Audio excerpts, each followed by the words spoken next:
And Benfica's Gianluca Prestiani has been handed a 6-match suspension for discriminatory conduct that was deemed homophobic in a Champions League match against Real Madrid. UEFA announced Prestiani will be banned for 2 more matches after UEFA said on Friday that a further 3-match suspension would be subject to a probationary period of 2 years, starting from the date of the present decision. He has already served a 1-match provisional suspension. That a UK government unit responsible for documenting Israel's possible war crimes during its genocidal war in Gaza has been shut down amid funding cuts, The Guardian has reported. The London-based newspaper on Wednesday reported that cuts within the Foreign, Commonwealth and Development Office, FCDO, have forced the International Humanitarian Law Cell to close. That. Yet another government spyware maker has been caught after its customers used fake Android apps to install its surveillance software on targets, according to a new report. On Thursday, Osservatorio Nessuno, an Italian digital rights organization that researches spyware, published a report on a new malware it calls Morpheus. The spyware, which masquerades as a phone updating app, is capable of stealing a broad range of data from an intended target's device. And nuclear startup X-Energies raised $1 billion in its initial public offering yesterday, selling 44.3 million shares for $23 each, a hefty premium above the $16 to $19 per share it was seeking. Initially, the company had hoped to raise around $800 million. The stock is expected to begin trading on Friday on the Nasdaq exchange under the ticker XE. That. Bolt Graphics has announced the completed tape-out of a test chip for its Zeus GPU, marking the company's first move from FPGA emulation to manufactured silicon. The California-based startup said the architecture could deliver 17 times lower compute costs. And Pakistan's textile industry has urged the State Bank of Pakistan, SBP, to enhance export refinance facilities, citing rising costs in a letter addressed to the SBP governor. The Al Pakistan Textile Mills Association, the APTMA, said the sector is facing increasing working capital constraints due to higher energy costs, supply chain disruptions, and global uncertainties. That. Islamabad, the National Database and Registration Authority, NADRA, has revamped its website, enabling citizens to access district-level birth and death records and also file right-to-information RTI requests online through a verified login. According to the authority, it has launched a major overhaul of its website and replaced a text-heavy site that had been criticised as outdated and hard to navigate. And Islamabad. After a gap of 28 months, state-run Pakistan LNG Limited on Friday secured 3 bids at 17,997 to 18.88 per million British thermal units (MBTU) for delivery between April 27 and May 8. A total of 4 bids were received and 3 were declared the lowest. And the Worldwide Fund for Nature Pakistan, WWFP, on Friday highlighted potentially irreversible risks and ecological degradation from development work at the foothills of Islamabad's Margalla Hills, and calling for the suspension of all such proposed and ongoing activities pending a transparent environmental review. The conservation organisation's call came 3 days after the Ministry of Interior announced that a new park and spanning 1,000 canals would be developed at the foothills of the Margalla Hills. And Ghana has summoned South Africa's top envoy to the country over reported acts of intimidation and harassment against its citizens and other African migrants in the southern African nation. Earlier this week, video clips were shared online showing vigilante groups attacking and confronting people they believed were in South Africa illegally. In one of them, they challenge a Ghanaian man over his status. And dual insults, one from the US president and another from a Russian commentator, flung at Italian Prime Minister Giorgia Meloni, appear to be uniting at least some of her critics behind her. Last week, US President Donald Trump, who has historically had a close relationship with Italy's conservative leader, decried Meloni as unacceptable after she stood up to him over his criticism of Pope Leo XIV. And Amal Khalil was killed while reporting on an Israeli airstrike in southern Lebanon during a 10-day ceasefire. She is the 9th journalist killed in Lebanon this year.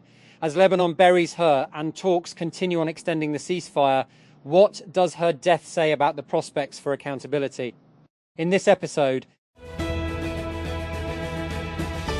and after an intense bombardment struck near his home, 5-year-old Jad Zafud suddenly lost his ability to speak. He is not alone. Across Gaza, specialists are reporting a rising number of children who can no longer speak following war-related injuries or psychological trauma.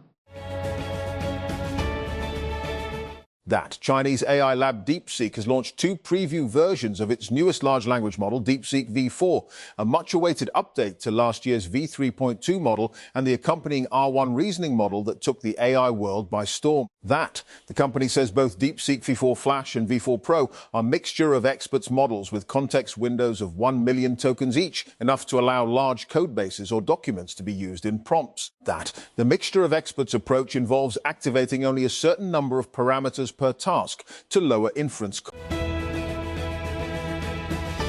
And in the last few years, AI-powered dictation tools have taken off. In addition to existing dictation apps like WhisperFlow, Super Whisper, Willow and Monologue, new ones are being launched every week. On Thursday, and hardware company, Nothing launched a competitive product of its own called Essential Voice. The core idea is similar to other dictation apps, as Essential Voice works in any app to turn your speech into formatted text and removing filler words like and ah along the way. The company said that you can also create custom voice shortcuts for words, links, templates, and repeated phrases. For instance, you can assign the My Address shortcut to your full address. And surprise! Strictly VC San Francisco, which will kick off this year's events lineup for TechCrunch on April 30 at the Centro Filipino Cultural Center, is getting a new addition to its increasingly stacked roster of speakers.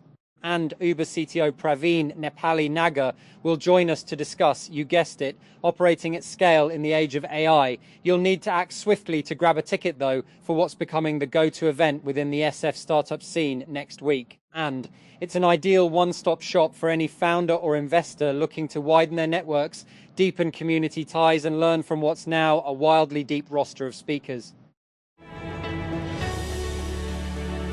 And Pakistan has emerged as one of the world's most competitive outsourcing destinations, ranking 16th globally in the Global Outsourcing Talent Index 2026. It outperformed 177 countries and placed itself firmly among the top tier of global digital labor markets. That Indus Cloud has signed a strategic partnership agreement with Pakistan Telecommunication Company Limited, PTCL, to provide advanced cloud solutions powered by Huawei Cloud to PTCL customers. That the partnership marks a significant step in Indus Cloud's and PTCL's joint efforts to strengthen Pakistan's cloud and data center infrastructure and expand access to enterprise-grade digital services in the country. That by combining PTCL's nationwide infrastructure and enterprise reach with Indus Cloud's platform capabilities, the collaboration will make Huawei Cloud Stack services more accessible to enterprise and government customers, enabling secure, scalable and locally hosted solutions tailored to evolving business needs. That we finally have a trailer for Maraliari, billed as Pakistan's answer to Durandar, and it looks like it'll be a tearjerker. The film, written and directed by Abu Aleha, focuses on the historic Karachi neighborhood of Liari, its girls and their love for football. It will release in Pakistan on May 8 after premiering at the UK Asian Film Festival. That Israeli Prime Minister Benjamin Netanyahu said on Friday that he had received successful treatment for early-stage prostate cancer without specifying when the treatment took place. In a statement on social media as his annual medical report was released, Netanyahu, 76, said an early-stage malignant tumor had been discovered during a routine checkup. And the Northern Irish runner who helped carry a collapsed competitor over the finish line of the Boston Marathon says the world needed a feel-good story amid pervasive negativity in the news, as he reflected on what prompted him to help and why the video of the incident went viral on social media. And The 130th edition of the race on Monday saw defending champions John Korir and Sharon Lokedi complete a Kenyan sweep, with Korir setting a new course record while Lokedi missed her previous record by 1 second. And Syrian authorities have arrested the main suspect accused of the 2013 Tadamon massacre in Damascus, during which at least 41 people were killed. Amjad Youssef was arrested following a tightly executed security operation, the Interior Ministry said, adding that surveillance and tracking operations were employed for days across the Al Gab plain in Hama. That an Iranian delegation is expected to arrive in Islamabad later tonight as diplomatic activity intensifies ahead of a possible second round of talks with the United States. Government sources told pro-Pakistani that Iran's Foreign Minister Abbas Araghchi will lead a small negotiating team during the visit to Islamabad tonight. That Punjab police has developed a plan to introduce a new system for detecting fake number plates, e-challan defaulters and wanted individuals across the province. According to police officials, the system will use specially equipped vehicles fitted with 360-degree cameras to monitor roads and public places while in motion. And YouTuber Mr. Beast has found himself in legal trouble again after a former executive sued his media company, Beast Industries, over claims of sexual harassment and workplace gender bias. Lorraine Mavromatis, who joined Beast Industries in 2022 as the head of its Instagram, alleged harassment of female employees was condoned and complaints were not taken seriously at the business. And Chief Minister Murad Ali Shah on Friday said that the Hind government would fulfill its promise of rebuilding Gul Plaza, a multi-storey shopping plaza which was reduced to ruins due to a deadly inferno that claimed the lives of more than 70 people in January. In January, CM Murad had told the Sindh Assembly that the provincial government would demolish and reconstruct Gul Plaza within 2 years, ensuring no increase in the number of shops. That Islamabad, Chief Justice of Pakistan CJP Yahya Afridi, who also serves as the chairperson of the Judicial Commission of Pakistan JCP, that has observed that granting the transfer of Justice Kadim Hussain Sumro from the Islamabad High Court IHC to the Sindh High Court SHC would render key constitutional ideals, federalism and equitable representation, redundant. That such a transfer will also reduce the appointments of judges to merely a temporary and reversible administrative arrangement, the CJP feared in his response to informal requests by IHC Chief Justice Sardar Mohammad Sarfraz Dogar to requisition a JCP meeting for the transfer of 5 judges presently serving in IHC to other high courts.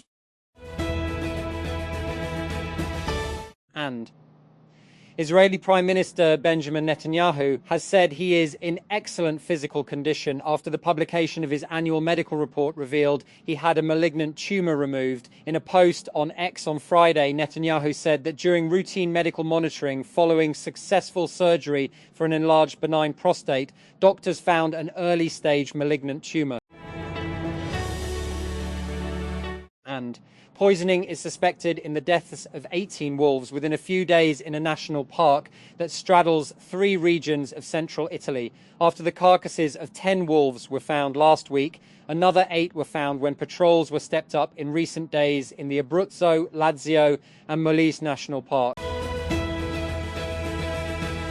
And sovereignty of the Falkland Islands rests with the UK, Downing Street has said, following a report the US could review its position on Britain's claim to the territory. An internal Pentagon email reported by Reuters suggested the US was considering options to punish NATO allies it believed failed to support its war on Iran.